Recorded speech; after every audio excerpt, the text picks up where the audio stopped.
आम्हाला अजिबातच आयडिया नव्हती की असं काहीसं होईल. काय ते तुम्हाला पुढे सांगतेच. पण त्याआधी इकडे बघा जेवणामध्ये मस्त असं बनवलं होतं. मेथीची भाजी, वांगा मसाला आणि कोथिंबिरीची वडी. आईने घरून कोथिंबीर पाठवून दिलेली होती भरपूर.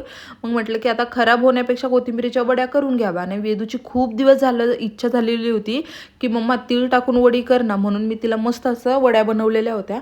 आणि आता आमच्या साहेबांचा चेहरा बघून तर तुम्हाला समजलंच असेल की ते जराशे आजारी होते. म्हणजे सकाळपासूनच थोडा थोडा ताप होता त्यांना.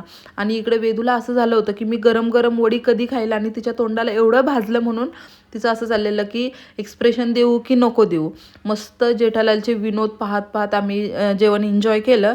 आणि त्यानंतर अचानक आम्हाला हॉस्पिटलला जावं लागलं, कारण आमच्या साहेबांना एवढा जास्त ताप आणि थंडी वाजून आलेली होती. म्हणून हॉस्पिटलला गेलो. आता तिथे गेल्याच्या नंतर रिसेप्शनला पाहिलं तर या साहेबांची मस्त झोप चाललेली होती. म्हटलं आता यांना डिस्टर्ब न करता आपण आपला नंबर आला की लगेच आतमध्ये जाऊया. तर आता तिथे गेल्याच्या नंतर हे तर टेबलवरती डायरेक्ट झोपूनच गेले, कारण डॉक्टर दुसरं पेशंट चेक करत होते. नंतर पेशंट चेक वगैरे झालं, यांना पण चेक केलं, गोळ्या औषधं घेतले आणि घरी आलो.